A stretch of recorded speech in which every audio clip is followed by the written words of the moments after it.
Good evening. I'm here on behalf of Gale of Waterdeep. He wishes to extend you an invitation for a private conversation in a more suitable locale. Gladly. Simply follow yonder path, and soon you will find him.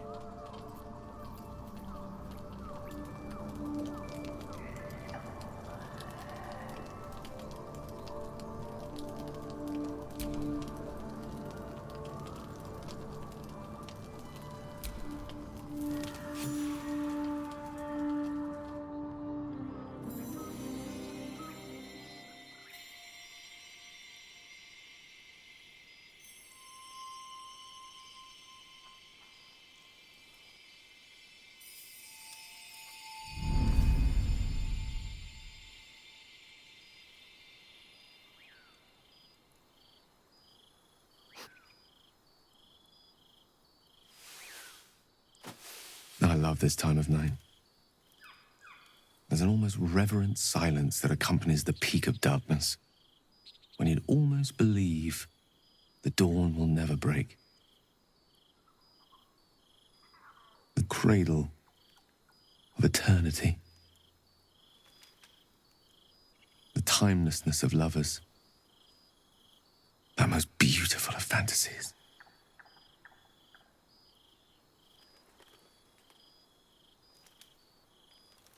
Indeed. The curse is still present, of course. Just veiled and at arm's length for now. Not a trick I can repeat often, but tonight is different. This may be my last night alive. I wanted it to be under a canopy of beauty and wonder. And with company to match. I thought this place might bring me peace. I thought it might make the weight of what I must do feel a little lighter. But I'm not so sure.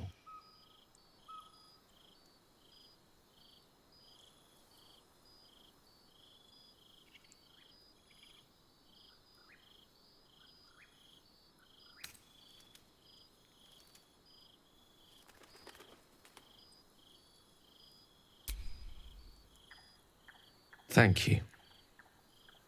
But even if we do find another way, perhaps this is the right way. The end fate wishes for me. There is no point in running from the inevitable. Better to meet it on my own terms.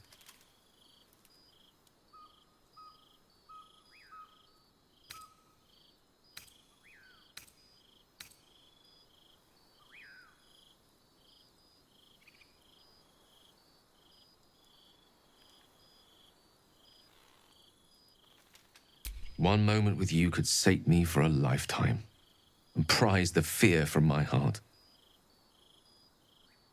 I'm so very glad you came to share this with me. I know this is all unreal, but I created it for you. You must know that you're very special to me. If things were different, if we were home, I'd have taken time to do things properly, to say it all better. But time is short. I'm in love with you.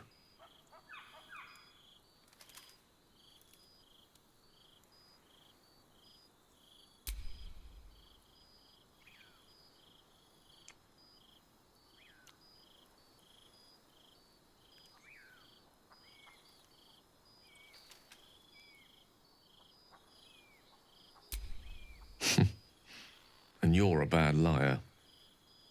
I lived the life of a hermit for some time before I met you.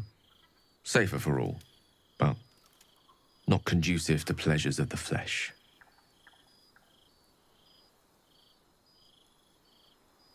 I want it to be perfect. To bond with you in the way the gods do, intertwining our spirits in visions of the weave.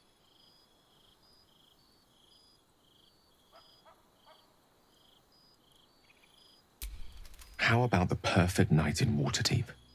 Yes? Let's imagine how it would be.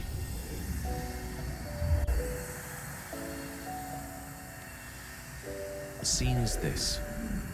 You and I stand in the room that is the center of my universe. Sculptures, the paintings, the walls enlivened by the spines of 1,000 books. The grand piano plays the Lyrian suites all by itself, and as we look out beyond the arches that lead to the terrace, we see the weary sun take its daily dive into the sea.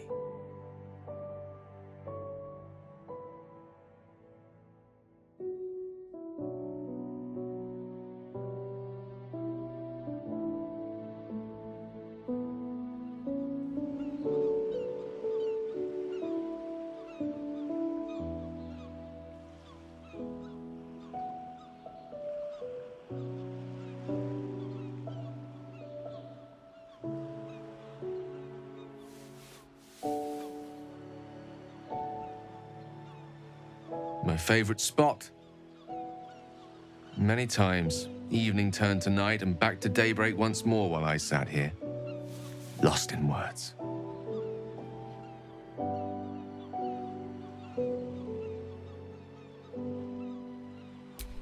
It's called The Art of the Night, and it details the first 1,000 nights of a newlywed king and queen. They turned everything they did into an art. The art of conversation, the art of taste, time-honored and newly acquired. The art of the body, the exploration and acceptance of the self and the other. The art of the night itself. They say we take a page from their book.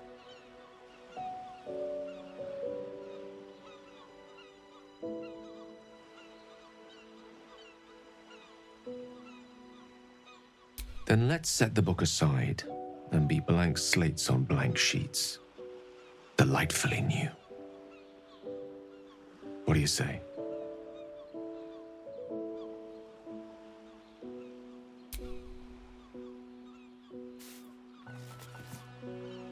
The stars will be our bed. Come here.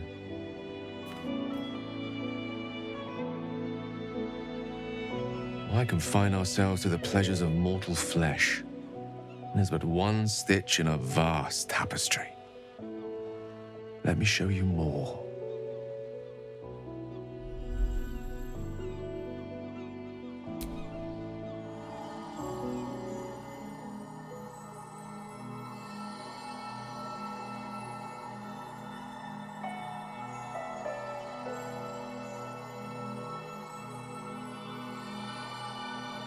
When you wake, it will be back at our camp, back in our small, dirty, bloody patch of existence.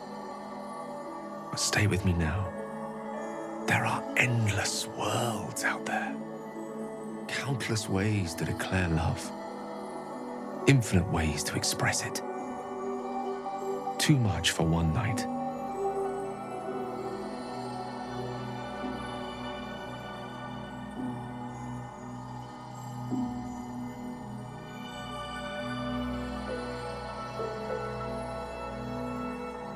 We shall try.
wanted to talk to you about our night together.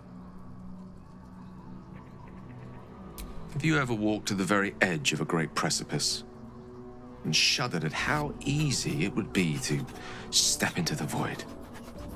Ever since Elminster told me of Mistra's expectations of me, it felt like I've been walking along such a cliff face. The great drop to nothingness, never out of my sight. But you led me away from the edge. Without your words, your touch, I fear I would have sought purpose and solace in that void. And reminded me what living can feel like.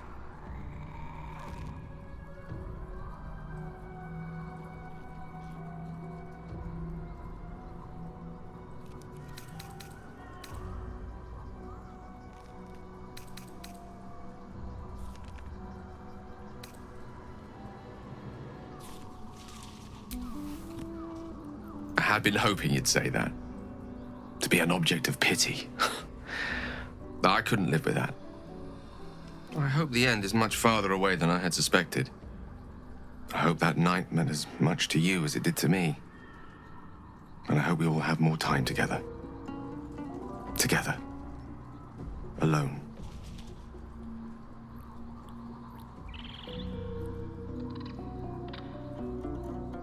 I'll see that there is. Woe betide anyone who tries to stop me.